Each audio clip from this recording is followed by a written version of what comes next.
یہ حاضر دماغی اور علم اسے پادری فاریہ نے سکھایا تھا۔ اس نے کہا، 10 برس پہلے میں خوفناک طوفان کی وجہ سے ڈوب رہا تھا کہ جب میں نے قسم کھائی کہ اگر زندہ بچ گیا تو 10 سال تک اپنے بال نہیں کٹواؤں گا۔ ملا اکثر ایسی قسمیں کھایا کرتے تھے، اسی لیے ایڈمنڈ کی ہر بات خاصی وزنی سمجھی گئی۔ پھر بھی کپتان نے پوچھا کہ وہ اس کے لیے کیا کر سکتے ہیں۔ ایڈمنڈ نے جواب دیا، میں ایک تجربے کار ملا ہوں، ان سب راستوں سے واقف ہوں، میں آپ کے کام کا آدمی ہوں جناب۔ کپتان نے اس کے امتحان کے لیے اسے جہاز کا چارج دے دیا۔ ایڈمنڈ نے فوراً کام سنبھال لیا۔ چند ہی دنوں میں کپتان اس کے کام سے مطمئن ہو گیا اور اسے جہاز میں پناہ مل گئی۔ جہاز رانی میں اس کی قابلیت کو سب نے تسلیم کیا۔ جیکوپوس کا دوست بن گیا۔ اسی نے اپنا لباس ایڈمنڈ کو دیا۔ اس کے بال بھی کاٹ دیے گئے اور داڑھی بھی صاف کر دی گئی۔ لیگوری کی بندرگاہ پر پہنچ کر ایڈمنڈ نے جہاز سے جانا چاہا تو کپتان نے اسے روک لیا۔ انہوں نے اسمگلنگ کا مال لیا اور پھر چل دیے۔ یوں ایک طویل عرصے تک ایڈمنڈ جہاز کا انچارج بنا رہا اور سب اس سے بے حد خوش تھے۔ اسمگلروں کے اس جہاز میں اسے 3 مہینے سے زائد عرصہ گزر گیا۔ وہ دل ہی دل میں مونٹی کرسٹو کے جزیرے تک پہنچنے کا منصوبہ بناتا رہا۔ کئی بار وہ جہاز میں اس جزیرے کے قریب سے بھی گزرا، مگر ایڈمنڈ تو جزیرے پر تنہا جانا چاہتا تھا۔ جیکوب اور اس کی دوستی پکی ہو رہی تھی اور پھر حالات اچانک اس کے حق میں پلٹا کھا گئے۔ اسمگلنگ کے سلسلے میں مال کی منتقلی کے لیے ایڈمنڈ کے جہاز کے اسمگلر کپتان اور ایک دوسرے اسمگلر کپتان میں یہ طے پایا کہ چونکہ مونٹی کرسٹو کا جزیرہ ویران ہے، اس لیے اسمگلنگ کے سامان کا تبادلہ وہاں پر ہوگا۔ ایڈمنڈ کے کپتان نے کہا، اب ہمیں مونٹی کرسٹو کے جزیرے کا رخ کرنا ہے۔ ایڈمنڈ کے دل کی مراد پوری ہونے والی تھی۔ مونٹی کرسٹو کا خزانہ۔ ایڈمنڈ اب کمزور نہیں تھا۔ اچھی خوراک، صاف ستھری سمندری ہوا اور جسمانی کام کی وجہ سے وہ پہلے سے بھی زیادہ طاقتور اور صحت مند ہو گیا۔ تاہم 16 برس تک دیو کے تہہ خانے میں قید رہنے کی وجہ سے اس کے رنگ و روپ میں خاصی تبدیلی آ گئی تھی۔ اسمگلروں کا یہ جہاز اسمگلروں کے دوسرے جہاز سے پہلے ہی مونٹی کرسٹو پر پہنچ گیا۔ جزیرہ ویران اور سنسان تھا۔ جہاز کے ملاحوں کو جزیرے کے اندر جانے میں کوئی دلچسپی نہیں تھی۔ وہ کنارے پر آرام کرنے لگے۔ ایڈمنڈ نے کپتان سے کہا کہ وہ جزیرے کے اندر شکار کے لیے جا رہا ہے، ہو سکتا ہے پہاڑی بکریاں مل جائیں اور ہم مزیدار گوشت کی دعوت اڑا سکیں۔ کپتان کو بھلا کیا اعتراض ہو سکتا تھا؟ البتہ جیکوبو نے اس کے ساتھ جانے کا ارادہ کیا تو ایڈمنڈ نے بڑی نرمی سے اسے وہیں رہنے پر مجبور کر دیا۔ رائفل تھامے ایڈمنڈ جزیرے کے اندرونی حصے کی طرف تیز تیز چلنے لگا۔ اسے نقشے کی ایک ایک تفصیل یاد تھی۔ وہ صحیح راستے پر چلتا ہوا اسی غار کے سامنے پہنچ گیا جس کی نشاندہی پادری فاریہ نے کی تھی۔ وہ بہت محتاط تھا۔ اس غار کے سامنے وہ کافی دیر تک بیٹھا رہا۔ وہ یقین کرنا چاہتا تھا کہ وہ وہاں اکیلا ہے اور کوئی اس کے پیچھے نہیں آیا۔ جب اسے یقین ہو گیا تو وہ غار کی طرف بڑھا۔ ایڈمنڈ کا دل کسی انجانے احساس سے تیز تیز دھڑکنے لگا تھا۔ پادری کی بتائی ہوئی ہدایات سے اس نے ایک زمینی دروازہ تلاش کر لیا جسے بڑی چالاکی سے چھپایا گیا تھا۔ دروازے کو تلاش کر کے اس نے دروازہ کھولا، غار کے اندر داخل ہوا۔ غار میں تاریکی تھی۔ وہ سنبھل کر اندازے سے آگے بڑھتا رہا۔ اس کی آنکھیں بھی اب اندھیرے میں دیکھنے لگی تھیں۔ پادری فاریہ کی سب ہدایات اسے یاد آ رہی تھیں۔ وہ غار کے کونے کی طرف بڑھا۔ وہاں ایک چھپا ہوا کمزور دروازہ تھا۔ پادری نے جو کچھ بتایا تھا سب ویسے ہی تھا۔ ایڈمنڈ نے وہ دروازہ زور لگا کر کھولا۔ غار کے اس حصے میں ہلکی روشنی تھی۔ پادری فاریہ نے اسے بتایا تھا کہ وہاں ایک چوکور پتھر ہے۔ وہ چوکور پتھر وہاں موجود تھا۔ ایڈمنڈ کے دل کی دھڑکن بہت تیز ہو گئی۔ پادری فاریہ کی ہدایت کے مطابق اس نے اس چوکور پتھر کو زور لگا کر کھسکایا۔ اس کے نیچے کئی بڑے بڑے لکڑی کے صندوق پڑے تھے۔ ان سب کو تالے لگے تھے۔ ایڈمنڈ نے ایک صندوق کا تالا کھولا اور اس کا ڈھکن اوپر اٹھایا۔ اس کی آنکھیں چندی آ گئیں۔ اس صندوق میں سونے کی اینٹیں، چمکدار ہیرے جواہرات، سونے کے سکے بھرے ہوئے تھے۔ اس نے سوچا، ایک صندوق میں اتنی دولت ہے اور یہاں 6 صندوق ہیں۔ ایڈمنڈ اتنا خوش ہوا کہ یہ خوشی گھبراہٹ میں بدل گئی۔ اس نے غار میں زیادہ دیر ٹھہرنا مناسب نہیں سمجھا۔ دیر ہونے کی وجہ سے اس کا کوئی ساتھی ملا بھی اس کو تلاش کرنے کے لیے اس کے پیچھے پیچھے آ سکتا تھا۔ ایڈمنڈ نے صندوق میں ہاتھ مارا اور مٹھی بھر کر ہیرے اٹھا کے اس نے اپنے رومال میں لپیٹے، پھر ان کی پوٹلی بنا کر اپنی قمیص کے اندر چھپا لیا۔ اس پر جیسے نشہ ستاری تھا۔ پھر بھی وہ بڑی احتیاط سے باہر نکلا۔ وہ دل ہی دل میں کہہ رہا تھا، میرے سچے دوست، میرے استاد، میرے منہ بولے باپ، میں اپنی محبت کا اظہار کیسے کروں؟ تم سے زیادہ مہربان کوئی نہیں ہو سکتا فادر۔ غار کے باہر آ کر اس نے سارے نشان مٹا دیے تاکہ کسی کو شبہ نہ ہو۔ پھر اس نے 2 پہاڑی بکریاں شکار کی اور کنارے کی طرف چل دیا۔ وہ سب اس کے انتظار کر رہے تھے۔ گوشت بھونا گیا اور مزے سے کھایا گیا۔ اسمگلروں کا دوسرا جہاز بھی آ گیا۔ مال کا تبادلہ ہوا۔ سب ملاحوں کو 100 فرانک معاوضہ دیا گیا۔ سب خوش تھے۔ ایڈمنڈ سوچ رہا تھا، اب یہ 100 فرانک کی رقم میرے لیے کتنی حقیر ہو گئی ہے۔ جہاز واپس لیگھوری پہنچا تو ایڈمنڈ نے کپتان سے کہا کہ اب وہ جانا چاہتا ہے۔ کپتان نے اسے دگنا معاوضہ دینے کا بھی لالچ دیا، مگر ایڈمنڈ نے معذرت کر لی۔ اس کے اس فیصلے سے جیکوبو بہت غمزدہ ہوا۔ ایڈمنڈ بھی جیکوبو کو پسند کرنے لگا تھا۔ وہ اسے ایک طرف لے گیا اور بولا، تم نے میری جان بچائی تھی، تم نے مجھے دوست بنایا۔ مجھے تمہارے جیسے سچے اور قابل اعتماد آدمی کی ضرورت ہے جو میرا راز سینے میں دبا لے۔ میں تمہیں ہمیشہ خوش رکھوں گا، کیا میرے ساتھ چلو گے؟ جیکوبو بہت خوش ہوا اور بولا، میں بخوشی چلوں گا۔ میں تو پہلے ہی جانتا تھا کہ آپ ملہ نہیں ہیں۔ تمہارا اندازہ غلط ہے، میں ملہ ہی ہوں۔ حالات نے مجھے مجبور کر دیا تھا کہ میں اسمگلروں کے جہاز کا انچارج بن جاؤں۔ تم اپنا سامان لاؤ اور میرے پیچھے، جہاں میں کہتا ہوں وہاں شہر میں آ کر ملو۔ کایا پلٹ۔ ایڈمنڈ لیگھورن شہر میں ایک بہت بڑے جوہری کی دکان میں داخل ہوا۔ اس نے 4 چھوٹے چھوٹے ہیرے رومال سے علیحدہ کر لیے تھے۔ یہ جوہری ایک دلچسپ آدمی تھا جس کا چہرہ جذبات سے عاری تھا۔ ایڈمنڈ نے وہ 4 ہیرے اس کے سامنے رکھے اور پوچھا، انہیں خریدو گے؟ جوہری کی آنکھوں میں چمک پیدا ہو گئی۔ اس کا چہرہ تمتما اٹھا کیونکہ ہر ہیرا بہت نفیس اور قیمتی تھا۔ اس نے ایڈمنڈ سے یہ بھی نہیں پوچھا کہ تم جو ایک معمولی ملہ دکھائی دیتے ہو، تمہیں یہ ہیرے ملے کہاں سے؟ اس نے فوراً 40,000 فرانک نکالے اور بولا، جب بھی ایسے ہیرے بیچنا چاہو سیدھا میرے پاس آنا۔ جیکوبو مقررہ جگہ پر ایڈمنڈ کا انتظار کر رہا تھا۔ اب آنے والا ہر لمحہ جیکوبو کے لیے حیران کن تھا۔ ایڈمنڈ نے پہلا کام یہ کیا کہ جیکوبو کے پاس جتنی بیکار اور پرانی چیزیں اور کپڑے تھے وہ سب گداگروں میں بانٹ دیے۔ بیچارہ جیکوبو بہت پریشان ہوا کہ ایڈمنڈ یہ کیا کر رہا ہے۔ جب ایڈمنڈ اسے شہر کے سب سے بڑے درزی کی دکان پر لے گیا تو جیکوبو اور بھی حیران ہوا۔ ایڈمنڈ نے بڑے اعتماد سے دکان کے مالک کو حکم دیا کہ پہلے دکان کے سب دروازے بند کر دیے جائیں اور اس کے تمام کاریگر اس کی ہدایات کو توجہ سے سنیں۔ درزی نے پس و پیش سے کام لیا تو ایڈمنڈ نے 1000 فرانک نکال کر اس کی میز پر رکھ دیے۔ دکان کے تمام دروازے بند کر دیے گئے۔ ایڈمنڈ کی ہدایت کے مطابق اس کا اور جیکوبو کا ناپ لیا گیا۔ کئی قیمتی جوڑوں کی تیاری کا آرڈر دیا گیا۔ پھر اس نے حکم دیا، یہ سارے لباس کل صبح شہر کے سب سے بڑے ہوٹل رائل میں اسے پہنچا دیے جائیں۔ دکان کے مالک نے پھر پس و پیش سے کام لیا تو ایڈمنڈ نے کچھ اور نوٹ نکال کر اس کے سامنے رکھ دیے۔ درزی نے ادب سے سر جھکا کر کہا، جناب، میرے تمام کاریگر آج دن اور رات کام کریں گے اور صبح آپ کی خدمت میں تمام لباس پیش کر دیے جائیں گے۔ رائل ہوٹل شہر کا سب سے مہنگا اور شاندار ہوٹل تھا۔ ایرے غیرے کو تو اندر جانے کی جرت نہیں ہوتی تھی۔ ایڈمنڈ اور جیکوبو کے لباس پرانے اور معمولی تھے، اس لیے انہیں وہاں رہنے کے لیے کمرے نہیں مل سکتے تھے، مگر ایڈمنڈ کی دولت یہاں کام آئی اور انہیں رہائش کے لیے وہ کمرے دیے گئے جہاں شاہی خاندان کے افراد ٹھہرتے تھے۔ یہ اعتماد، یہ اتوار سب پادری فاریہ کی دین تھا۔ اسی نے ایڈمنڈ کی ایسی تربیت کی تھی کہ ایڈمنڈ کو معلوم تھا کہ رئیس اور دولت مند کیسے زندگی گزارتے ہیں، اور یہ بھی پادری فاریہ ہی تھا جس نے اپنے منہ بولے بیٹے ملا کو دنیا کے سب سے بڑے خزانے کا مالک بنا دیا تھا۔ ایڈمنڈ نے ہوٹل کے باورچی کو خاص اور لذیذ کھانے پیش کرنے کا حکم دیا۔ ان کے لیے خاص طور پر کھانا تیار کیا گیا۔ جیکوبو کے لیے ہر چیز حیران کن تھی۔ اگلے روز صبح ان کے کمرے میں ان کے لباس پہنچا دیے گئے۔ ایڈمنڈ نے لباس تبدیل کیا اور جیکوبو نے بھی کپڑے بدلے تو ان کی ظاہری جون ہی بدل گئی۔ اس روز ایڈمنڈ نے ایک بڑی رقم جیکوبو کو دی اور اسے کہا کہ وہ فوراً مارسلز چلا جائے اور وہاں 3 لوگوں کا سراغ لگائے، دانتے، مرسیڈیز اور کاتپرس۔ ایڈمنڈ نے بہت سی باتیں اچھی طرح جیکوبو کے ذہن نشین کرا دی۔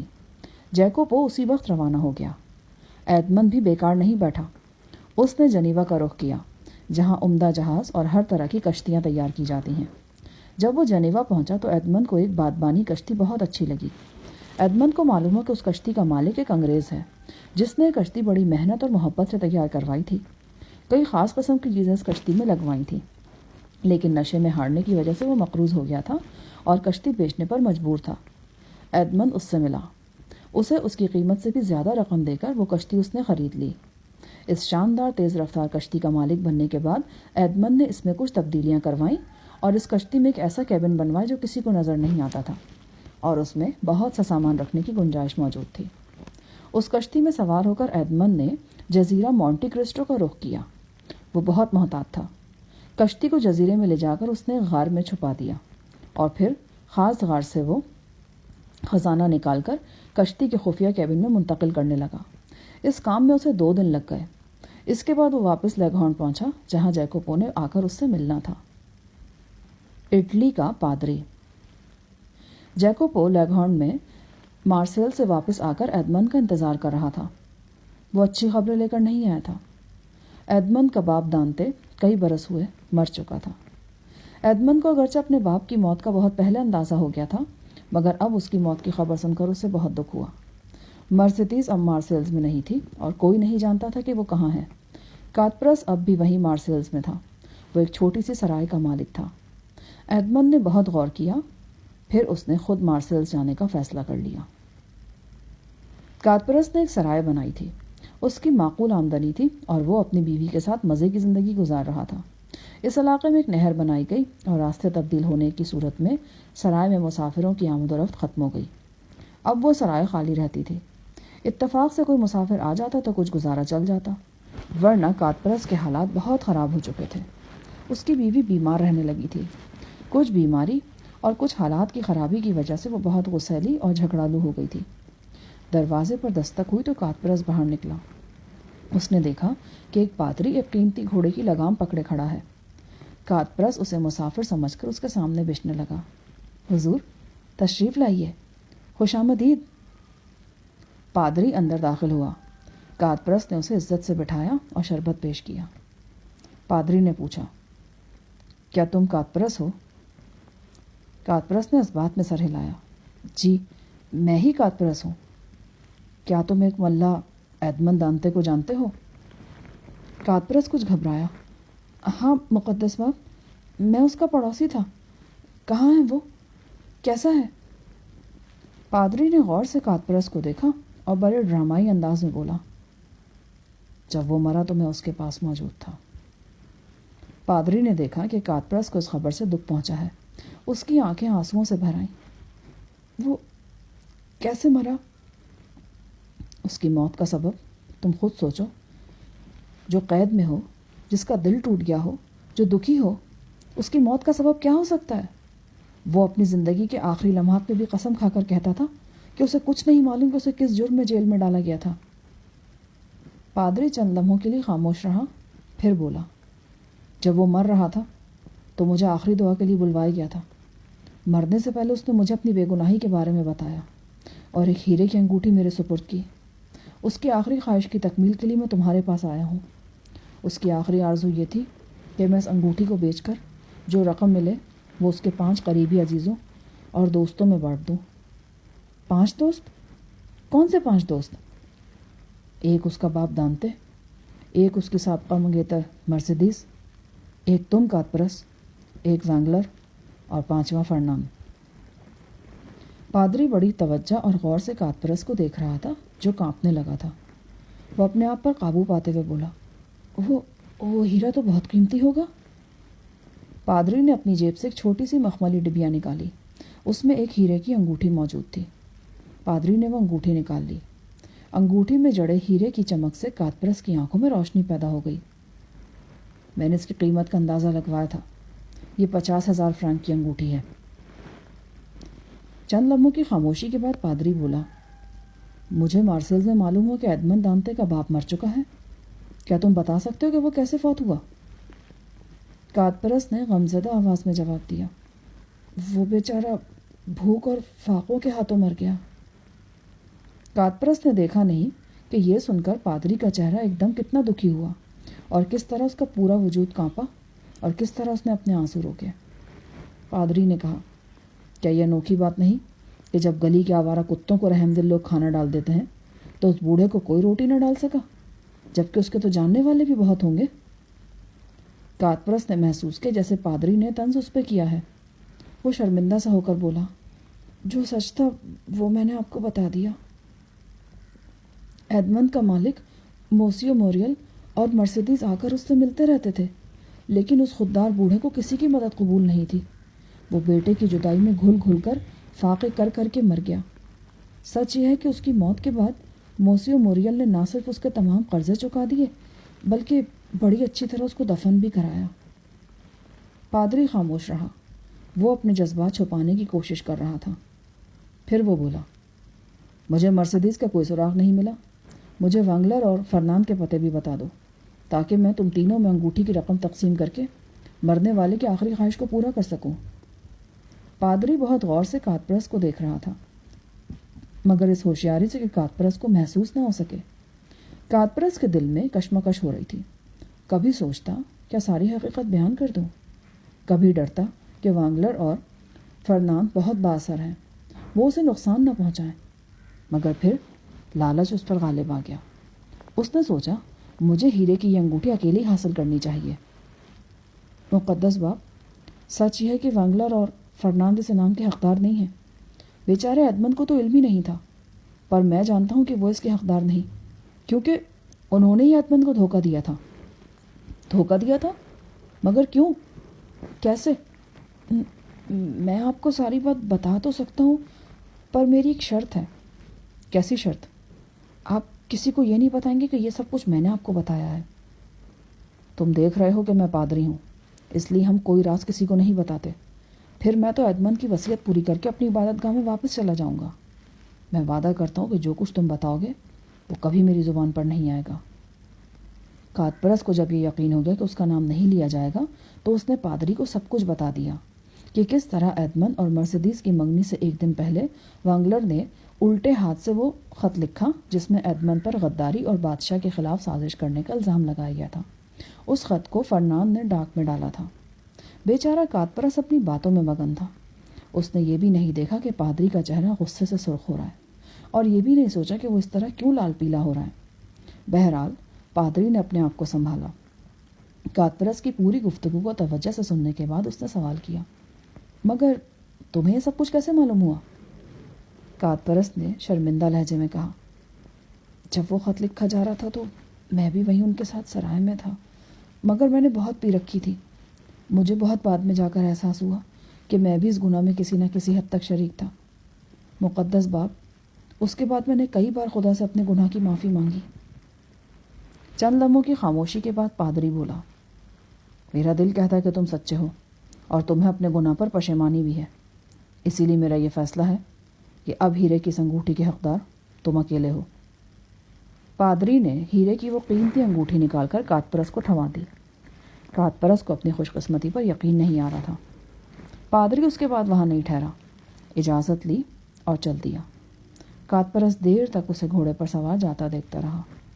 یہ پادری خود ایڈمنڈ تھا۔ مونٹی کرسٹو کا نواب۔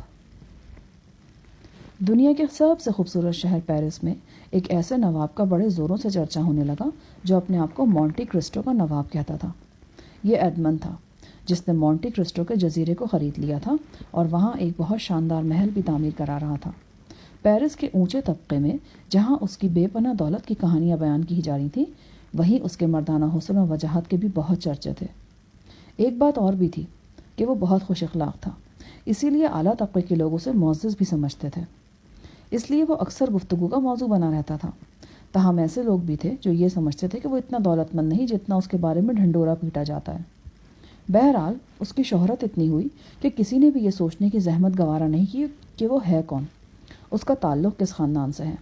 ویسے بھی فرانس میں ان دنوں خطاب صرف ورثے میں ہی نہیں ملتے تھے، بلکہ یہ بھی رواج تھا کہ انہیں خریدا بھی جا سکتا تھا۔ ایڈمنڈ نے بھی یہ خطاب خریدا تھا۔ ایڈمنڈ نے یہ سب کچھ بہت غور کرنے کے بعد ایک منصوبے کے تحت کیا تھا۔ یہ تو اسے جیل میں خود اپنی سوچ بچار اور پادری فاریہ کی ذہانت سے معلوم ہو چکا تھا کہ اس کے دشمن کون ہیں۔ کاتپرس نے جو تھوڑا بہت شبہ رہ گیا تھا اسے بھی ختم کر دیا تھا۔ اس نے اپنے ذرائع سے معلوم کر لیا کہ وانگلر اور فرناند کہاں رہتے ہیں، اور ولفورڈ بھی پیرس میں ہے۔ جیکوبو اس کا رازدار دوست بھی تھا اور خدمت گزار بھی۔ وہ ایڈمنڈ کو ہر طرح کی معلومات فراہم کرتا تھا۔ اب ایڈمنڈ مونٹی کرسٹو کا نواب تھا۔ اس کا لباس پروقار اور سادہ مگر بے حد قیمتی ہوتا۔ اس نے پیرس میں نوجوانوں کو شمشیر زنی کی تربیت بھی دینی شروع کر دی تھی۔ وہ یہ تربیت کسی صلے کے لیے نہیں دے رہا تھا، بلکہ ایک تو اسے خود شمشیر زنی میں مہارت تھی، دوسرے وہ اس طرح پیرس کے اونچے طبقے سے تعلق رکھنے والے نوجوانوں میں بھی مقبول ہو گیا تھا۔ وہ اپنے دشمنوں سے عبرتناک انتقام لینے کا فیصلہ کر چکا تھا۔ وہ شطرنج کے اس کھلاڑی کی طرح انہیں مات دینا چاہتا تھا کہ جب چاہے، جس طرح چاہے، کسی بھی مہرے کو کسی مہرے سے بھی پیٹ ڈالے۔ اعلیٰ خاندانوں کے نوجوان طبقے کے علاوہ اس نے صحافیوں اور اخبارات سے بھی خصوصی تعلقات قائم کیے تھے۔ اب وہ انتقام کی آگ بجھانے کے لیے مکمل منصوبہ بنا چکا تھا۔ وینگلر اور ولفورد۔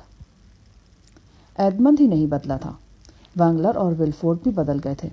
وہ دونوں پیرس کے سب سے بڑے بینک کے مالک تھے۔ وینگلر ایک بہت تیز ترار آدمی تھا۔ اس کی قسمت اس لیے بھی بدل گئی کہ وہ ایک مفاد پرست اور موقع شناس آدمی تھا۔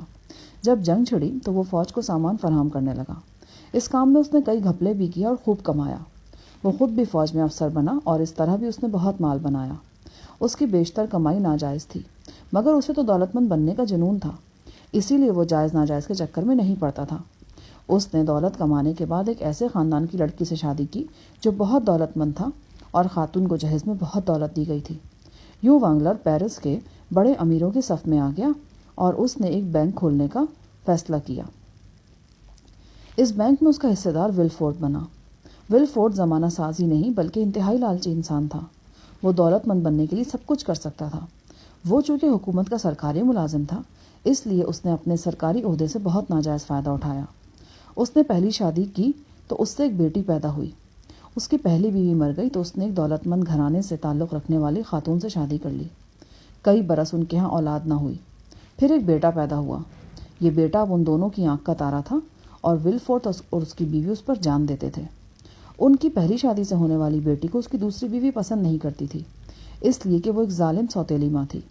چونکہ ولفورد کی بیوی بڑی منہ اور منمانی کرنے والی تھی، اس لیے ولفورد کی اس کے سامنے ایک نہ چلتی تھی۔ اس لیے اس نے اپنی بیٹی کو اس ظالم سوتیلی ماں کی زیادتیوں سے بچانے میں ہمیشہ ہی ناکامی کا سامنا کرنا پڑا۔ اگرچہ اس کے پاس بہت دولت تھی، مگر اس کی گھریلو زندگی بہت پریشان کن تھی۔ وینگلر اور ولفورد پیرس کے اہم ترین آدمی سمجھے جاتے تھے۔ وینگلر نے ولفورد کو اطلاع دی کہ اگلے دن مشہور و معروف مونٹی کرسٹو کا نواب ان کے بینک آ رہا ہے، اسی لیے وہ بھی پہنچ جائے۔ ولفورد بھی اس نامور اور افسانوی شخصیت کسی شہرت رکھنے والے نواب کے استقبال کے لیے دوسری صبح بینک پہنچ گیا۔ انہوں نے اس کا بہت زبردست استقبال کیا اور اس کو اپنے کمرے میں لے آئے۔ وہ اسے پہچان نہیں سکے تھے، مگر ایڈمنڈ انہیں دیکھ کر اپنے جذبات پر قابو پانے میں بہت مشکل سے کامیاب ہوا۔ وینگلر اور ولفورد نواب مونٹی کرسٹو کے رعب اور وقار سے بہت متاثر ہوئے اور مرعوب بھی۔ ایڈمنڈ نے اس وقت بہت نفیس اور قیمتی لباس پہن رکھا تھا۔ ولفورد اور وینگلر کا لباس اس کے مقابلے میں قیمتی اور اچھا ہونے کے باوجود معمولی تھا۔ وینگلر بہرحال اپنے آپ کو بہت کچھ سمجھتا تھا، اس لیے اس نے اپنی بڑائی کا اظہار کرنا ضروری سمجھا۔ وینگلر نے ولفورد کا اس سے تعارف کرایا، پھر اسے کرسی پر بیٹھنے کی دعوت دیتے ہوئے اپنی برتری جتانے کے لیے کہا، تشریف رکھیے نواب صاحب، یہ وہ کرسی ہے جو کبھی چین کے شہنشاہ کے ذاتی استعمال میں آتی تھی۔ ایڈمنڈ نے کسی طرح کا کوئی تاثر دیے بغیر ان سے کاروباری گفتگو کا آغاز کرنے کے لیے خط نکال کر انہیں دیا۔ یہ خط روم کے سب سے بڑے اور مشہور بینک کی طرف سے تھا۔ یہ خط ایڈمنڈ نے وہاں سے حاصل کرتے وقت بینک کو ہدایت کی تھی کہ وہ اسے راز رکھے۔ وینگلر نے خط پڑھا تو اس کے چہرے پر حیرت نظر آنے لگی۔ اس نے وہ خط پڑھ کر ولفورد کو سنایا۔ اس میں لکھا ہے کہ آپ پیرس میں ہوں تو ہمارا بینک آپ کو غیر محدود رقم ادا کرے۔ ایڈمنڈ نے بڑے وقار سے کہا، ہاں، میں اپنے طریقے سے ہی کام کرتا ہوں۔ وینگلر نے کہا، مگر جناب، رقم کا تعین تو کرنا ہی ہوگا نا؟ کاروبار میں یہ تو طے کرنا ہوتا ہے کہ کتنی رقم نکالی جائے، پر یہاں تو غیر محدود رقم لکھا ہے۔ ایڈمنڈ کا رد عمل بہت ڈرامائی تھا۔ وہ اٹھ کھڑا ہوا اور بولا، میرا خیال ہے کہ مجھے آپ کے بینک کے بارے میں غلط اطلاع دی گئی۔ مجھے کہا گیا تھا کہ پیرس میں آپ کا بینک سب سے بڑا بینک ہے، مگر میں محسوس کر رہا ہوں کہ آپ میری ضرورتیں پوری نہیں کر سکتے۔ وینگلر اور ولفورد نے ایک دوسرے کو دیکھا۔ انہیں اس بات سے خاصا دھچکا لگا۔ ان کا بینک سب سے بڑا بینک تھا۔ وینگلر نے کہا، نواب صاحب، آپ ذرا تشریف رکھیے، ہم ایک معقول رقم طے کر لیتے ہیں جس کی آپ کو زیادہ سے زیادہ ضرورت پڑ سکتی ہو، مثلاً 10 لاکھ فرانک۔ مجھے یقین ہے کہ آپ کی اس سے بہتر خدمت کسی دوسرے بینک نے اس سے پہلے نہیں کی ہوگی۔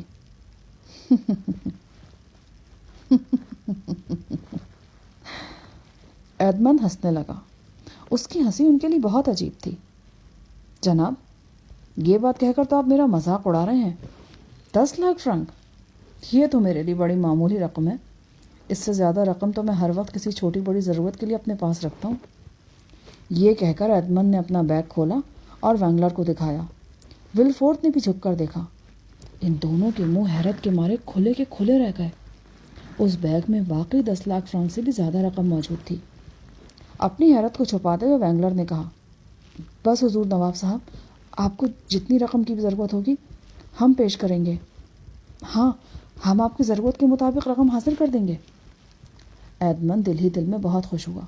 وہ یہ سارا منصوبہ پہلے سے بنا کر آیا تھا. چال. ایڈمنڈ نے نواب مونٹی کرسٹو کی حیثیت سے وینگلر اور ولفورڈ کے بینک سے رابطہ پختہ کر لیا. اس نے انہیں بتایا تھا، میں تجارت کے لیے بھی آپ ہی کے بینک کی خدمات حاصل کروں گا. ہو سکتا ہے میں کسی تجارتی جہاز کا سارا سامان خرید لوں. مشرقی ملکوں سے آنے والی شالیں ہمارے ملک میں بہت مہنگی بکتی ہیں اور خوب منافع دیتی ہیں. کوئی جہاز اگر ایسی شالیں لے کر آئے تو میں پورا جہاز خرید لوں گا. ہمارے آپ کے کاروباری مراسم بہت وسیع ہوں گے. جب مجھے کسی مال کو بیچنا ہوگا تو رقم کی لین دین کا کام بھی آپ ہی کے بینک کی معرفت ہوا کرے گا. بہرحال میں آپ کو مناسب وقت پر ہدایات دوں گا کہ کیا خریدنا ہے اور کب فروخت کرنا ہے.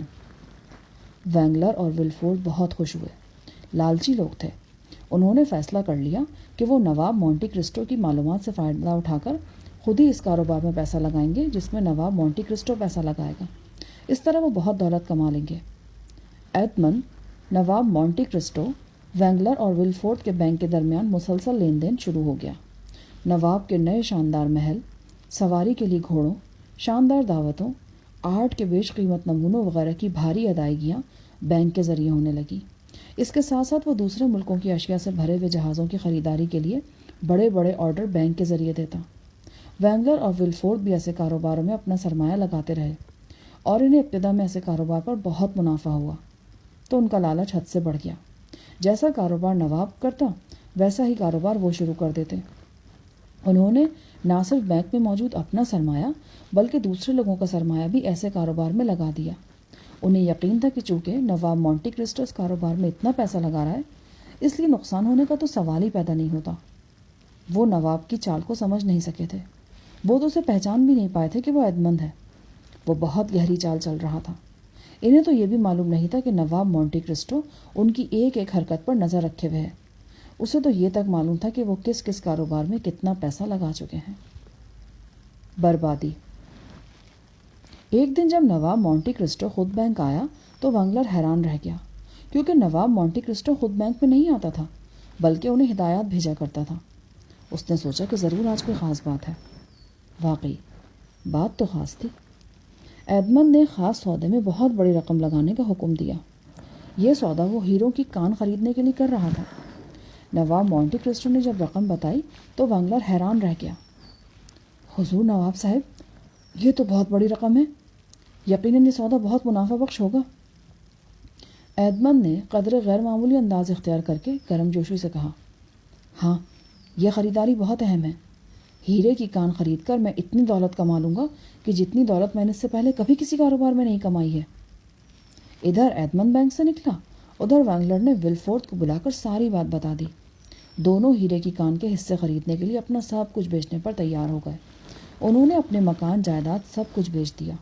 وہ دل ہی دل میں خوشی سے پھولے نہیں سماتے تھے. وہ سمجھتے تھے کہ بس تھوڑے دنوں میں وہ نواب مونٹی کرسٹو کے بعد پیرس کے سب سے بڑے دولت مند بن جائیں گے. آنے والے 2 مہینوں میں جو خبریں ملی وہ بڑی پریشان کن تھیں. جن جہازوں کے سامان پر انہوں نے پیسے لگائے تھے ان کے بارے میں خبر ملی کہ وہ طوفان میں ڈوب گئے ہیں. کچھ کو سمندری ڈاکوؤں نے لوٹ لیا. ان کے کچھ کارندے جو رقم جمع کرنے گئے تھے وہ کہیں غائب ہو گئے اور لوٹ کر ہی نہیں آئے. ان تمام نقصانات کے باوجود وہ بہت پر امید تھے کیونکہ وہ سمجھتے تھے کہ انہیں ہیرے کی کان کے سودے سے بہت بڑی دولت ملنے والی ہے جس سے یہ سارے نقصان بھی پورے ہو جائیں گے. چند دنوں بعد جو خبر آئی وہ تباہ کن تھی. ہیرے کی کان ایک دھوکہ تھی، ایک فراڈ. اس کا تو کوئی وجود ہی نہیں تھا. مکمل بربادی. ان کا اپنا ہی سب کچھ نہیں بلکہ بینک کے لوگوں کا بھی جتنا کچھ تھا وہ بھی ڈوب گیا. اب دوسروں کا مال اڑانے کے جرم میں انہیں ایک طرف تو حکومت سزا دے سکتی تھی اور کھاتے دار ان کی تکہ بوٹی بھی کر سکتے تھے۔ وینگلر نواب مونٹی کرسٹو کے محل پہنچا۔ ایڈمنڈ اس وقت ناشتہ کر رہا تھا۔ میز پر انواع اقسام کے پھل سجے ہوئے تھے۔ اس نے ملازم سے کہا، صاحب کے لیے کافی لاؤ۔ اس کی اس بے نیازی سے وینگلر تڑپ کر بولا، جناب آپ کو کچھ خبر نہیں، ہم تباہ ہو گئے ہیں۔ ہیرو کی کان ایک دھوکہ تھی، ایک فریب تھی، ہم برباد ہو گئے۔ ایڈمنڈ نے مسکرا کر اطمینان سے جواب دیا، یہ درست ہے، کچھ دن پہلے مجھے معلوم ہو گیا تھا کہ ہیرو کی یہ کان مشکوک ہے، اسی لیے میں نے اپنے اٹلی کے بینک کو ہدایت دی کہ میرے حصے فوراً بیچ دیے جائیں۔ یوں میں نقصان اٹھانے سے بچ گیا۔ لیجئے پھل کھائیے۔ وینگلر کا سارا وجود کانپ رہا تھا۔ وہ چیخا، آپ نے ہمیں کیوں نہیں بتایا؟ میں تباہ ہو گیا۔ مگر مجھے تو معلوم نہیں تھا کہ آپ نے بھی اس میں پیسے لگائے ہیں۔ ایڈمنڈ نے حیرت کا اظہار کیا، پھر بڑے طنزیہ انداز میں سر ہلا کر بولا، اچھا تو اب میں سمجھا، آپ میرے کاروبار اور میری معلومات سے فائدہ اٹھا کر سرمایہ لگاتے رہے ہیں۔ ویسے یہ اچھے بینکوں کا طریقہ کار نہیں۔ بہرحال میں آپ سے ہمدردی کے سوا اور کر بھی کہہ سکتا ہوں۔ وینگلر لاجواب ہو گیا۔ وہ کیا کہتا؟ وہاں سے بھاگا۔ پہلے گھر گیا، ایک سوٹ کیس میں اس نے اپنے کپڑے اور بیوی کے بچے کھچے زیور رکھے۔ اس کے بعد تیزی سے اپنے بینک میں پہنچا۔ وہاں لوگوں کی جو تھوڑی بہت رقم رہ گئی تھی وہ سمیٹی اور پیرس سے فرار ہو گیا۔ زہر۔ ولفورتھ بینک پہنچا تو اس نے تمام ملازموں کو بے حد پریشان پایا۔ جب اسے معلوم ہوا کہ بینک کی تجوریاں خالی ہیں اور وینگلر غائب ہے تو اس کی پریشانی انتہا کو پہنچ گئی۔ جب اس نے تلاشی لی تو اسے وینگلر کے دفتر سے ہیرو کی کان کی رپورٹ ملی۔ اس رپورٹ کو پڑھ کر اس نے کہا، میں برباد ہو گیا، میں برباد ہو گیا۔ اس کا دماغ شل ہو گیا اور وہ ایک کرسی پر گر گیا۔ کئی گھنٹوں بعد جب اسے ہوش آیا اور وہ سنبھلا تو اس نے دل میں کہا کہ چونکہ بینک کا سارا کاروبار وینگلر نے اپنے نام سے کرتا تھا اور وہ فرار ہو گیا، اس لیے میں قانون کی گرفت میں نہیں آؤں گا۔ مگر اب میں تباہ و برباد ہو گیا ہوں۔ اپنی بیوی اور بیٹے کے لیے مجھے زندہ رہنا ہوگا۔ تباہی اور عبرت کے لمحوں میں بھی اسے اپنی بیٹی کا خیال نہیں آیا۔ اس نے سوچا، اب زندگی سادگی سے گزارنی ہوگی۔ حکومت میں اب بھی میرے تعلقات ہیں، اس لیے مجھے پھر سے نائب سرکاری وکیل کا عہدہ تو مل ہی جائے گا۔ عارضی تکلیف تو ہوگی مگر میں پھر قسمت آزماؤں گا اور دولت مند بن جاؤں گا۔ وہ اپنے آپ کو سنبھالتا ہوا گھر پہنچا۔ اس نے دیکھا کہ اس کی بیوی کانپ رہی ہے اور بہت بیمار دکھائی دیتی ہے۔ پھر بھی اس نے اپنی بیوی کو اپنی بربادی کے بارے میں بتا کر تسلی دی کہ وہ جلدی حالات پر قابو پا لے گا۔ وہ اپنی بپتا سنانے میں اتنا مگن تھا کہ وہ یہ بھی نہ دیکھ سکا کہ اس کی بیوی کتنی مایوس ہے۔ اس کی بیوی اور بیٹا ایک کمرے میں آرام کرنے چلے گئے۔ ولفورتھ اپنے کمرے میں بیٹھا اپنی تباہی پر آنسو بہاتا رہا اور مستقبل کے بارے میں سوچتا رہا۔ انہی سوچوں میں کھویا وہ اونگنے لگا۔ وہ ہڑبڑا کر اٹھا۔ ایک ملازم اسے جگا رہا تھا۔ جناب، یہ پرچہ بیگم صاحبہ نے دیا تھا۔ ولفورتھ نے وہ کاغذ پڑھا۔ ابھی غنودگی کا اثر تھا مگر وہ مختصر سی تحریر پڑھ کر یوں چونکا جیسے کسی نے اسے ڈس لیا ہو۔ اس میں لکھا تھا، میں اپنے بیٹے کے ساتھ دنیا کی محفوظ ترین جگہ جا رہی ہوں۔ ولفورتھ دوڑتا ہوا اپنی بیوی کے کمرے میں پہنچا۔ وہ مردہ حالت میں پڑی تھی۔ اس کا بیٹا اس کے سینے سے لگا ہوا تھا اور دم توڑ چکا تھا۔ بیوی نے خود بھی زہر پی لیا تھا اور بیٹے کو بھی زہر دے دیا تھا۔ ولفورتھ چیخنے لگا، پھر یکدم خاموش ہو گیا۔ اس نے نواب مونٹی کرسٹو کو اس کمرے میں داخل ہوتے دیکھا۔ ولفورتھ چیخنے لگا، تم نے مجھے برباد کر دیا، تم شیطان ہو، ہاں تم شیطان ہو۔ میں شیطان نہیں ہوں، دھیان سے میری طرف دیکھو۔ ایڈمنڈ نے بڑے وقار سے ٹھہرے ہوئے لہجے میں کہا، میں نواب مونٹی کرسٹو بھی نہیں ہوں، اصل میں تو میں وہ نوجوان ہوں جو ایک بے گناہ ملہ جس کو تم نے جیل میں پھینکوا دیا تھا، جسے تم نے دھوکہ دیا تھا۔ میں ایڈمنڈ دانتے ہوں۔ نہیں، ایسا نہیں ہو سکتا، تو تم وہ نہیں ہو۔ میں وہی ہوں اور تمہارا انجام یہی ہونا تھا۔ ولفورتھ رونے لگا، ٹھیک ہے، میں اس انجام کا مستحق ہوں، مگر اس بے گناہ عورت اور بچے نے تمہارا کیا بگاڑا تھا؟ انہیں کس جرم کی سزا ملی ہے؟ ہاں، مجھے اس بچے کے مرنے کا افسوس ہے۔ تم نہیں جانتے، تمہاری بیوی اپنے اس بچے کی موت کی ذمہ دار ہے۔ تم یہ بھی نہیں جانتے کہ میں بہت عرصے سے تمہارے خاندان کی نگرانی کر رہا ہوں۔ تمہاری بیوی اپنی سوتیلی بیٹی کو زہر دے کر ہلاک کرنا چاہتی تھی، میں نے اسے وہی زہر پینے پر مجبور کر دیا۔ مرنے سے پہلے اس نے اپنے بیٹے کو بھی زہر پلا دیا۔ ہاں، قدرت نے اس سے انتقام لے لیا۔ اس نے ایک معصوم بچی کی جان لینے کے لیے ممتا کو فراموش کر دیا تھا۔ ولفورڈ نوارتے، کوئی کب تک اپنے اصلی نام کو چھپا سکتا ہے؟ اپنا انجام دیکھ لو۔ یہ صدمہ ولفورڈ برداشت نہیں کر سکتا تھا۔ وہ چیخنے لگا، ملازم ڈاکٹر کو بلا لائے۔ اس روز ولفورڈ کو پاگل خانے بھجوا دیا گیا، ہمیشہ کے لیے، کیونکہ وہ پاگل ہو چکا تھا۔ 10,000 فرانک کا کھانا۔ ایڈمنڈ اپنے شاندار محل میں پہنچا تو جیکوبو اس کا منتظر تھا۔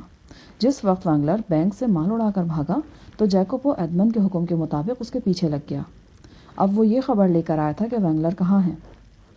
جیکوبو نے ایڈمنڈ سے کہا، میں نے سب انتظام کر لیا ہے، کچھ پرانے اسمگلر دوستوں کو تیار بھی کر لیا ہے، وہ وینگلر کی زبردست دعوت کریں گے۔ ایڈمنڈ نے اطمینان کا سانس لیا۔ وینگلر پیرس سے بھاگا تو سیدھا روم جا کر دم لیا۔ اب وہ فرانس میں نہیں رہ سکتا تھا، وہاں پکڑے جانے اور سزا پانے کا خوف تھا۔ اس کے پاس اچھی خاصی رقم تھی۔ اس نے سوچا، یہاں نئے سرے سے اجنبی نام کے ساتھ زندگی گزارنا شروع کر دوں گا۔ اس نے ایک ہوٹل میں فرضی نام سے کمرہ لے لیا، کھانا کھایا اور آرام کرنے لگا۔ اس نے یہ ارادہ بھی کیا کہ وہ کل صبح روم کے تاریخی مقامات کی سیر کے لیے جائے گا۔ دوسرے دن موسم بہت خوشگوار تھا۔ اس نے اپنی ساری رقم اپنی کوٹ کی اندرونی جیب میں رکھی، ناشتہ کیا اور سیر کو نکل گیا۔ دوپہر کو وہ ہوٹل آیا، کھانا کھا کر کچھ دیر آرام کیا اور شام کو پھر گھومنے کے لیے نکلا تو ایک آدمی نے روک کر اسے بڑے ادب سے کہا، حضور، مجھے موقع دیجیے کہ میں آپ کو روم کے کھنڈرات کی سیر کرا سکوں۔ میں نے صبح حضور کو سیر کے لیے نکلتے دیکھا تھا، اب میری یہ خواہش ہے کہ میں آپ کو سیر کراؤں۔ اس آدمی کے لہجے میں ایک طرح کی خوشامد بھی شامل تھی جس سے وینگلر بہت خوش ہوا۔ میں سیر کروں گا، کیا تمہارے پاس سواری ہے؟ حضور، آرام دہ شاندار سواری موجود ہے، اجنبی نے جھک کر جواب دیا۔ وینگلر اس کے ساتھ گاڑی میں بیٹھا اور گاڑی تیزی سے روانہ ہو گئی۔ تھوڑی دیر میں وہ شہر کے باہر پہنچ گئے تھے۔ شام کے سائے منڈلانے لگے تھے۔ وینگلر نے اس سے پہلے کبھی روم کے کھنڈرات کی سیر نہیں کی تھی اور اسے یہ بھی معلوم نہیں تھا کہ وہ شہر سے کتنا دور ہے۔ اس نے کھڑکی سے باہر جھانک کر کوچوان سے یہ پوچھنا چاہا کہ کھنڈرات کتنی دور ہیں، مگر وہ یہ سوال نہیں پوچھ سکا۔ اس نے دیکھا کہ ایک گھڑ سوار گاڑی کے ساتھ ساتھ آ رہا ہے۔ وینگلر نے خوف کے مارے منہ کھڑکی کے اندر کر لیا۔ وہ دل میں کہنے لگا، شاید فرانس کی پولیس کو میری یہاں موجودگی کی اطلاع مل گئی ہے، کوئی نگرانی کر رہا ہے۔ اگر انہوں نے مجھے پکڑ کر پیرس بھیج دیا تو میرا کیا بنے گا؟ ایک بار اس کے جی میں آئی کہ وہ چلتی گاڑی سے چھلانگ لگا کر بھاگ جائے، مگر یہ خیال اسے خود احمقانہ لگا، کیونکہ گھڑ سوار تو اس کا تعاقب کر کے اسے پکڑ سکتا تھا۔ گاڑی تیزی سے چلتی رہی۔ شام ہونے لگی اور وینگلر اپنے خوف میں مبتلا رہا۔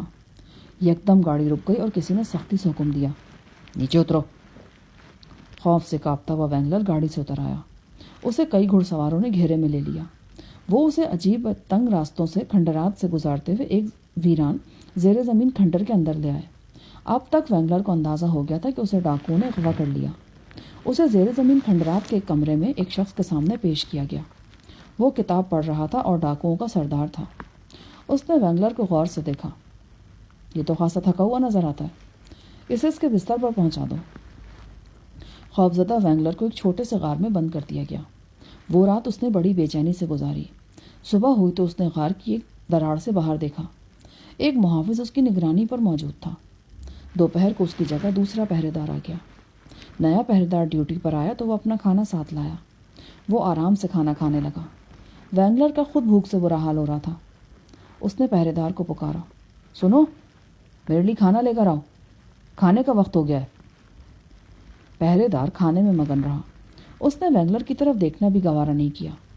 شام کو جو پہرے دار آیا وہ بھی اپنے ساتھ اپنا کھانا لایا، جو گوشت، مٹر اور انگوروں پر مشتمل تھا۔ کھانے کی خوشبو وینگلر کی غار نما کوٹری کے اندر تک پہنچی تو وہ بے چین ہو گیا۔ اس نے پہرے دار کو آوازیں دی۔ پہرے دار اٹھا اور دروازہ کھول کر اندر آ گیا۔ وینگلر نے بڑی خوش اخلاقی کا مظاہرہ کرتے ہوئے کہا، میں نے تمہیں تکلیف دی ہے، مجھے یہ بتاؤ کہ مجھے کھانے کے لیے کب ملے گا؟ پہرے دار نے بڑے احترام سے پوچھا، حضور، آپ کیا کھانا پسند فرمائیں گے؟ اچھا، تو یہاں باورچی خانہ بھی ہے؟ وینگلر خوش ہو گیا۔ ہاں حضور، اور باورچی کھانے بھی بڑے لذیذ پکاتا ہے۔ میرے لیے بھنا ہوا مرغ لے آؤ۔ پہرے دار نے بڑے ادب سے کہا، حضور اس کی قیمت 10,000 فرینک ہوگی اور ادائیگی پہلے۔ وینگلر حیران رہ گیا۔ تم مذاق کیوں کرتے ہو؟ ویسے بھی میرے پاس نقدی نہیں ہے۔ حضور آپ کی مرضی، ویسے ہم چیک بھی لے لیتے ہیں، مگر کھانا اسی قیمت پر ملے گا۔ میں مر جاؤں گا مگر اتنا مہنگا کھانا کبھی نہیں کھاؤں گا۔ 2 دن اور 2 رات تو وہ بھوکا رہا۔ جب اس نے محسوس کیا کہ اب اگر میں نے کھانا نہیں کھایا تو مر جاؤں گا، تو پھر اس نے 10,000 فرینک ادا کر دیے۔ اس کی مرضی کا کھانا فوراً پیش کر دیا گیا۔ پیسے بچانے کے لیے اور کسی موہوم امید کے سہارے کہ وہ یہاں سے بچ نکلے گا، وینگلر ایک دن چھوڑ کر دوسرے دن کھانا کھاتا، مگر کب تک؟ ایک دن ایسا آیا کہ اس کے پاس صرف 1,000 فرانک باقی رہ گئے۔ وہ اسے 1,000 میں کھانا دینے کے لیے تیار نہیں تھے۔ اب وہ فاقے کرنے پر مجبور تھا۔ وہ کمزور ہوتا گیا اور اس کا وزن کم ہو گیا۔ اس کے لیے اٹھنا بیٹھنا مشکل ہو گیا۔ پھر ایک دن اچانک اس کی کوٹری کا دروازہ کھلا۔ ایک ایسا شخص اندر داخل ہوا جس کے چہرے پر نقاب تھا۔ وینگلر نے اٹھنے کی کوشش کی۔ نقاب پوش نے پوچھا، کیا تم بہت تکلیف میں ہو؟ وینگلر نے اپنی کمزور آواز میں گڑ گڑا کر کہا، ہاں، میں بھوک کے ہاتھوں مر رہا ہوں۔ اجنبی نقاب پوش نے کہا، میں کیسے بوڑھے آدمی کو جانتا ہوں جو صرف تمہاری وجہ سے فاقوں کی حالت میں مر گیا تھا۔ کیا وہ یاد ہے تمہیں؟ کیا تم اپنے کیے پر پشیمان ہو؟ میں سمجھ نہیں سکا کہ تم کیا کہہ رہے ہو، مگر میں شرمندہ ہوں، پچھتاوا ہے مجھے۔ اگر تم شرمندہ ہو، اپنے کیے پر نادم ہو، تو بھی میں تمہیں معاف کرتا ہوں۔ یہ کہہ کر نقاب پوش نے نقاب اٹھا دی۔ وینگلر نے اسے دیکھا اور چیخا، نواب مونٹی کرسٹو؟ نہیں، میں ایڈمنڈ دانتے ہوں، دانتے کا ملہ بیٹا۔ وینگلر کپ کپانے لگا۔ ایڈمنڈ کے قدموں میں گر گیا۔ ایڈمنڈ نے اسے حقارت سے دیکھا۔ میں تمہیں بھوک سے مرنے نہیں دوں گا۔ پھر اس نے پہرے دار کو حکم دیا، اسے کھانا کھلاؤ۔ اس کے پاس جو 1,000 فرینک ہیں وہ اس کے پاس ہی رہنے دو۔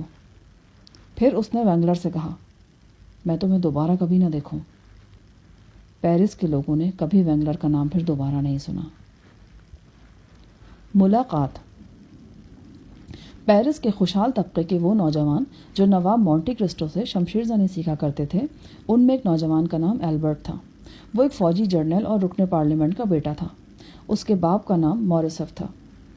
ایلبرٹ کو نواب مونٹی کرسٹو سے بڑی عقیدت ہو گئی تھی۔ وہ اس کی شخصیت، وقار، شمشیر زنی کا دل سے مداح بن گیا تھا۔ ایڈمنڈ بھی اس پر بہت توجہ دیتا تھا۔ یوں وہ دونوں ایک دوسرے کے بہت قریب ہو گئے۔ ایلبرٹ گھر میں اپنی والدہ اور والد سے نواب مونٹی کرسٹو کی بہت تعریفیں کرتا۔ عجیب بات تھی کہ ایلبرٹ نے کئی بار نواب سے اصرار کیا کہ وہ اس کے گھر چلے اور اس کے والدین سے ملے، مگر ایڈمنڈ اسے ٹال دیتا۔ تاہم ایلبرٹ کا اصرار جاری رہا۔ بالآخر ایک دن ایڈمنڈ اس کے گھر جانے پر رضامند ہو گیا۔ نواب مونٹی کرسٹو کا وہاں زبردست استقبال ہوا۔ ایلبرٹ کا باپ اسے پہچان نہیں سکا، لیکن ایڈمنڈ بہت دنوں سے جانتا تھا کہ یہ جنرل موریسف دراصل فرناند ہے اور ایلبرٹ کی ماں مرسیڈیز ہے۔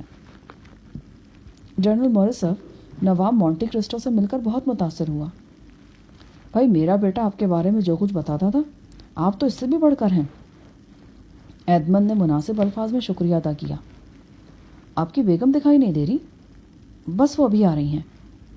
اور پھر اس نے برسوں بعد مرسیڈیز کو دیکھا۔ وہ اب بھی بہت خوبصورت تھی، مگر اس کی خوبصورتی میں ایک انوکھی قسم کی اداسی گھلی ہوئی تھی۔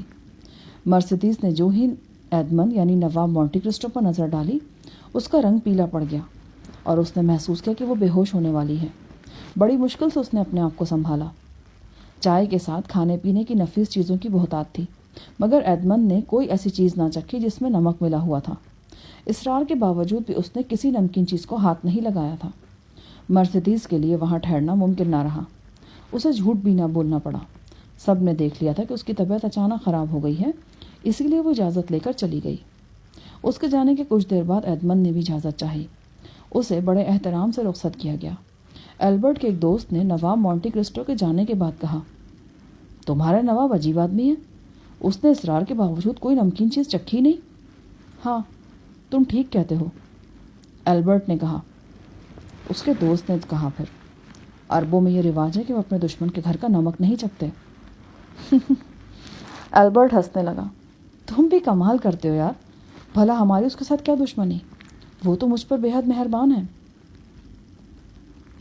پرانے جرم کی نئی خبر۔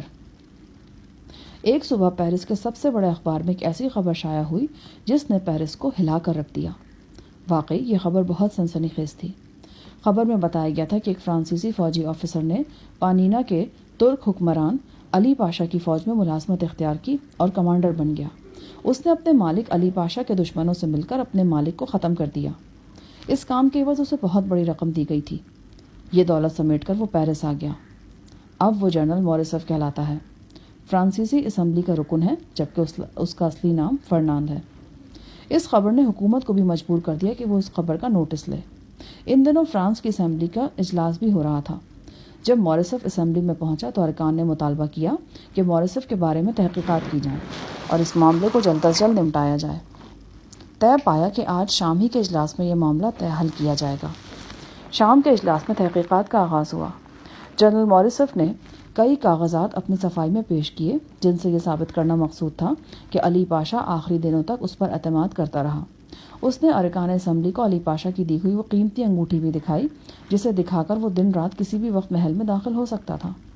اس نے اپنی صفائی میں کہا، اخبار کی خبر جھوٹی اور بدنیتی سے شائع کی گئی ہے۔ معزز ارکان اسمبلی، میرے خلاف کوئی ثبوت پیش نہیں کیا گیا، میں بے قصور ہوں۔ ارکان اسمبلی کی اکثریت اسے بے گناہ سمجھنے لگی تھی کہ اجلاس کے صدر نے ارکان کی توجہ مبذول کراتے ہوئے کہا، مجھے ابھی یہ خط ملا ہے، میں پڑھ کر سناتا ہوں آپ کو۔ وہ خط پڑھنے لگا۔ جب پانینا کے حکمران علی پاشا کی موت ہوئی تو میں وہاں موجود تھی، اس لیے مجھے اجازت دی جائے کہ میں اجلاس میں حاضر ہو کر کچھ بتا سکوں۔ ارکان اسمبلی نے متفقہ طور پر اجازت دی کہ اس خاتون کو بلایا جائے۔ فرناند، جو اب تک خاصا مطمئن ہو چکا تھا کہ وہ بے قصور ثابت ہو چکا ہے، اس کے چہرے پر پریشانی صاف دکھائی دینے لگی۔ وہ خود سوچ رہا تھا کہ وہ خاتون کون ہو سکتی ہے۔ اسمبلی میں ایک ایسی خاتون کو اندر لایا گیا جس نے ترکی قسم کا برقع پہنا ہوا تھا۔ اس کی چال اور لباس سے معلوم ہوتا تھا کہ وہ کسی باوقار گھرانے کی فرد ہے۔ اسمبلی کے صدر کے اشارے پر اسے کرسی دی گئی۔ صدر نے پوچھا، مدام، آپ کون ہیں؟ خاتون نے بڑے وقار سے پہلے اپنی نقاب الٹ دی۔ وہ بے پناہ حسین اور نوجوان خاتون تھی۔ شاید ہی وہاں کوئی ایسا ہوگا جو اس کے حسن سے متاثر نہ ہوا ہو۔ وہ پروقار مگر شیریں آواز میں بولی، میں ہیدی ہوں، علی پاشا کی صاحبزادی۔ صدر نے پوچھا، اس بات کا کیا ثبوت ہے؟ ہیدی نے ثبوت پیش کیے، اپنی پیدائش کا سرٹیفکیٹ اور دوسری دستاویزات جس سے یہ ثابت ہوتا تھا کہ ہیدی اور اس کی ماں کو غلاموں کی حیثیت سے بیچا گیا تھا۔ یہ دستاویزات عربی میں تھی۔ ایک عربی دان کو انہیں پڑھنے کے لیے کہا گیا جس نے ان دستاویزات کو پڑھ کر ان کی صداقت کی تصدیق کر دی۔ اسمبلی کے صدر نے فرناند سے پوچھا۔ وہ بوکھلایا ہوا مشتعل ہو کر اٹھا اور اونچی آواز میں بولا، جی نہیں، میں اسے نہیں پہچانتا، یہ میرے دشمنوں کا بنایا ہوا منصوبہ ہے، یہ فریب ہے۔ ہیدی غصے میں آ کر اپنی جگہ سے اٹھ کھڑی ہوئی۔ بدذات آدمی، آج تم پہچاننے سے انکار کر رہے ہو؟ میں تمہیں کیسے بھول سکتی ہوں؟ تم فرناند ہو، فرانسیسی افسر جسے میرے والد نے اعلیٰ عہدہ بخشا، اور تم نے میرے باپ سے غداری کی۔ تم میرے باپ کے قاتل ہو۔ تم وہی ہو جس نے پانینا کا قلعہ دشمنوں کے حوالے کیا، پیسے لیے، اور تم اتنے ذلیل ہو کہ مجھے اور میری ماں کو غلاموں کے ایک سوداگر کے ہاتھ بیچا۔ تم قاتل ہو، غدار ہو۔ میرے والد جو تمہارے آقا تھے، ان کا خون اب بھی تمہارے ماتھے پر لگا ہوا ہے۔ ہیدی کا ایک ایک لفظ فرناند کے دل پر وار کر رہا تھا۔ اسمبلی کا ہر رکن اس شخص کو دیکھ رہا تھا جو جنرل موریسف کے نام سے ان کا ساتھی تھا، اور انہوں نے دیکھا کہ وہ انتہائی بے چینی اور پریشانی سے اپنے ماتھے پر ہاتھ پھیر رہا ہے جیسے خون پوچھ رہا ہو۔ اسمبلی کے صدر نے فرناند کو مخاطب کر کے پوچھا، موسیو موریسف، آپ اپنی صفائی میں کچھ کہنا چاہتے ہیں؟ نہیں۔ تو پھر اس خاتون کو سچا تسلیم کیا جائے۔ فرناند سے کچھ نہیں بولا گیا۔ اس کا دم گھٹ رہا تھا۔ وہ جانتا تھا کہ وہ تباہ ہو چکا ہے۔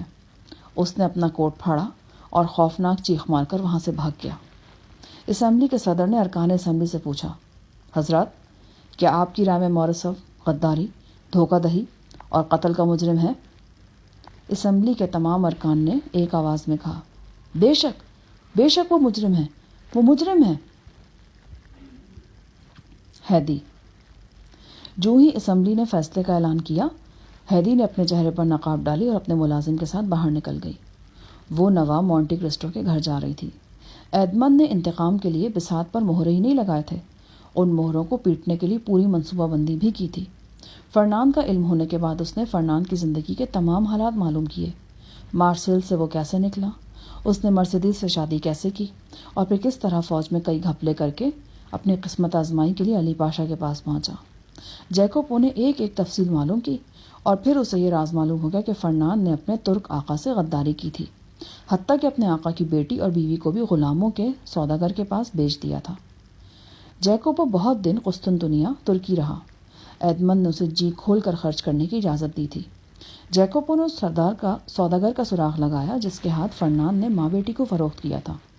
وہ اس سے ملا اور اسے کئی گنا زیادہ رقم دے کر اسے اپنے آقا ایڈمنڈ کے لیے خرید لیا۔ وہ ہیدی اور اس کی ماں کو اپنے ساتھ فرانس لے آیا۔ ہیدی کی ماں مصائب برداشت کرتے کرتے بہت کمزور ہو گئی تھی، وہ چل بسی۔ ایڈمنڈ نے اس کی تجہیز و تکفین پورے احترام سے کرائی۔ وہ ہیدی کو شہزادیوں کی طرح رکھتا تھا۔ دنیا بھر کی آرام و آسائش اس نے اس کے قدموں میں ڈھیر کر دی تھی۔ اور پھر اپنے منصوبے کے مطابق اس نے اخبار میں وہ خبر شائع کروائی جس کی اشاعت پر پورے پیرس میں تہلکہ مچ گیا، اور اسمبلی کو تحقیقات کے لیے مجبور ہونا پڑا۔ ایڈمنڈ کے کارندے ایک ایک لمحے کی خبر رکھ رہے تھے، اسی لیے ان موقع پر ہیدی کو اسمبلی میں پہنچا دیا گیا۔ ایڈمنڈ کی ایک ایک چال کامیاب رہی تھی۔ اس نے اپنے دشمنوں سے انتقام لینے کے لیے نہ پیسے کی پرواہ کی تھی اور نہ ذرائع کی۔ جب ہیدی محل میں پہنچی تو ایڈمنڈ نے اسے مبارکباد دی۔ دیکھا تم نے تمہارے باپ کا غدار کیسے ذلیل ہوا؟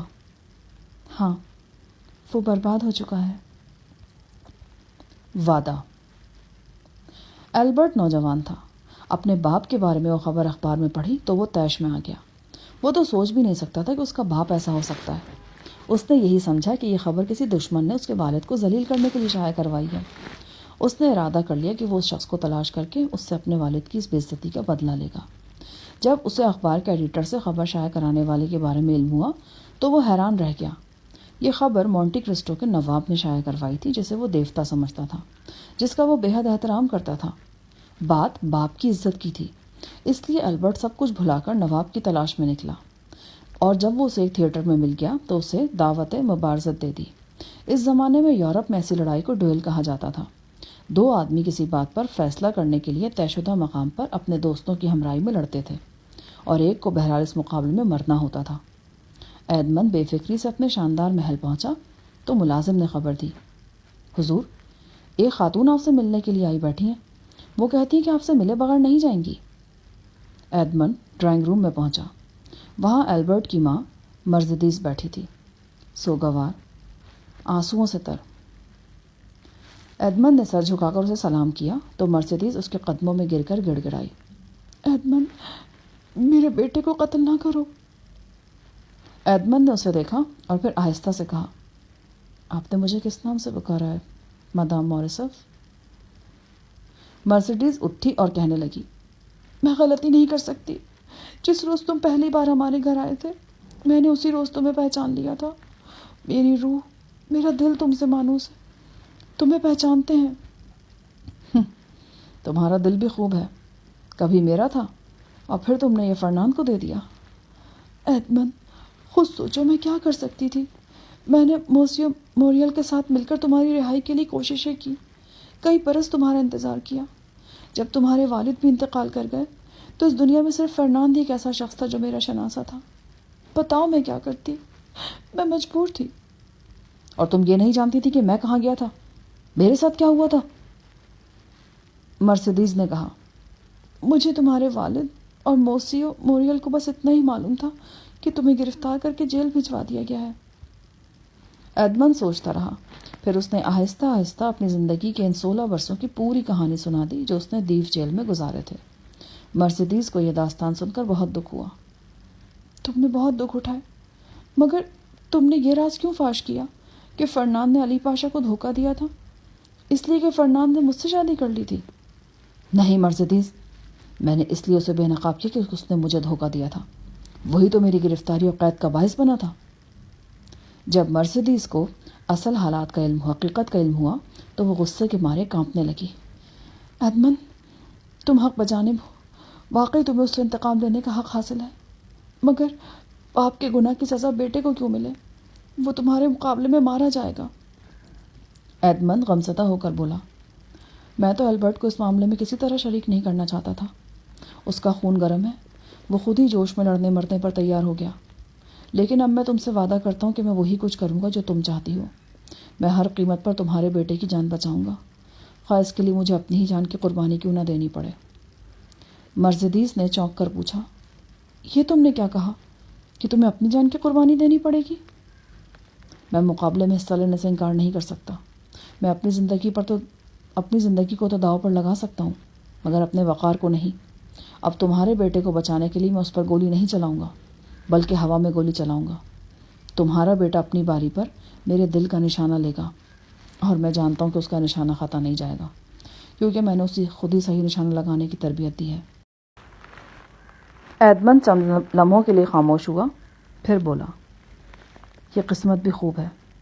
پہلی بار میں تمہارے خاوند کے ہاتھوں قید اور زندہ درگور ہوا، اب تمہارے بیٹے کے ہاتھوں ہمیشہ کے لیے ختم ہو جاؤں گا۔ مرسیڈیز رو رہی تھی، آنسو بے اختیار اس کی آنکھوں سے بہہ رہے تھے۔ ایڈمن نے آہستہ سے کہا، میں وعدہ کرتا ہوں تمہارا بیٹا زندہ رہے گا۔ مرسیڈیز نے آنسوؤں کی آواز سے کہا، ایڈمن، خدا تمہیں خوش رکھے۔ میں جانتی تھی، مجھے یقین تھا کہ جس ایڈمن سے میں واقف ہوں اس کا دل کبھی اتنا سخت نہیں ہو سکتا کہ وہ ایک معصوم لڑکی کی زندگی ختم کرنے پر تیار ہو جائے۔ وہ اٹھ کھڑی ہوئی، الوداع میرے دوست، شکریہ، الوداع۔ وہ آنسو بہاتی چلی گئی اور ایڈمن گمسم بیٹھا رہا۔ اس نے اپنی زندگی کے ہر واقعے کو یاد کیا، انتقام کو محسوس کیا، اور پھر اپنے آپ سے کہا، سب کچھ جل گیا، تباہ ہو گیا اس دل میں، مگر مرسیڈیز کی محبت میرے دل میں باقی ہے، زندہ ہے۔ میں اپنا وعدہ پورا کروں گا۔ معافی۔ فرنان کے خلاف اسمبلی نے جو فیصلہ دیا تھا وہ سارے پیرس میں پھیل چکا تھا۔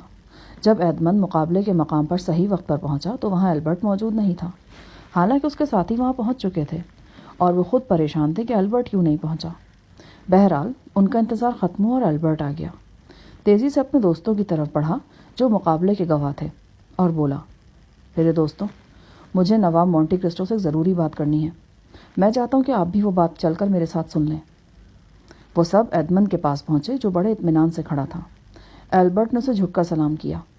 جناب، میرا آپ سے یہ جھگڑا نہیں تھا کہ میرا باپ بے قصور ہے یا مجرم، اور اس نے علی پاشا کے ساتھ کیا کیا کیا اور کیا نہیں کیا۔ مجھے آپ پر اس لیے غصہ آیا تھا کہ آپ نے اس خبر کو اخبار میں شائع کروا کر اسے ذلیل کیا، مگر اب تو یہ فیصلہ ہو چکا ہے کہ میرا باپ قاتل، غدار اور دھوکے باز تھا۔ اس کے دوست اور خود ایڈمن بھی حیران تھا کہ وہ کیا کہہ رہا ہے اور کس اعتماد سے بول رہا ہے۔ جناب، اب اس شخص کو اپنا باپ کہتے ہوئے مجھے شرم آتی ہے۔ ہاں، تو اس جنرل کے بارے میں نے آج ایک ایسی سچی کہانی سنی ہے جس میں ایک بے گناہ ملا کو سازش سے تباہ کر دیا گیا تھا، اور اس نوجوان ملا کو ایسی ایسی مصیبتوں کو برداشت کرنا پڑا جنہیں سن کر دل خون کے آنسو رونے لگتا ہے۔ اس میں بھی جنرل مجرم تھا۔ میں اس کی کوئی تلافی نہیں کر سکتا، کیونکہ اس جرم کی تلافی ممکن ہی نہیں۔ میں تو آپ سے نہایت عاجزی سے صرف معافی ہی مانگ سکتا ہوں۔ اب آپ سے مقابلہ کرنے کا تو سوال ہی پیدا نہیں ہوتا۔ آپ مجھے معاف کر دیجیے۔ ایڈمن نے بڑی محبت سے البرٹ کا ہاتھ پکڑ لیا۔ وہ سمجھ گیا کہ مرسیڈیز نے اس کے وعدے پر یقین کر کے اس کی جان بچانے کے لیے اپنے بیٹے کو سب کچھ بتا دیا تھا۔ مرسیڈیز نے بڑی جرات سے کام لیا تھا۔ یہ بھی تو ہو سکتا تھا کہ البرٹ اس کی باتوں پر یقین نہ کرتا اور مرسیڈیز اپنے بیٹے کی محبت سے محروم ہو جاتی۔ البرٹ نے ایڈمن کا ہاتھ نہیں چھوڑا، بلکہ اسے اپنے دوستوں سے کچھ دور لے گیا۔ میری ماں نے مجھے یہ بھی بتایا ہے کہ ایک زمانے میں وہ اور آپ ایک دوسرے سے کتنی محبت کرتے تھے اور زندگی کے ساتھی بننے والے تھے۔ اسی محبت نے آپ کو میری جان بچانے کے لیے اپنی جان تک قربان کرنے پر آمادہ کر دیا۔ مجھے آپ پر فخر ہے۔ انتقام کی تکمیل۔ ایڈمن بہت جذباتی ہو رہا تھا۔ وہ اپنے شاندار گھر میں پہنچا تو اس نے جیکوبو کو قدرے پریشان دیکھا۔ کیا ہوا جیکوبو؟ جناب، پہلی بات تو یہ کہ آدھے پیرس کو یہ معلوم ہو گیا ہے کہ البرٹ نے مقابلہ کرنے کے بجائے آپ سے معافی مانگ لی ہے، اور اس کا باپ بھی یہ خبر سن کر غصے میں بھرا ہوا یہاں آ کر آپ کا انتظار کر رہا ہے۔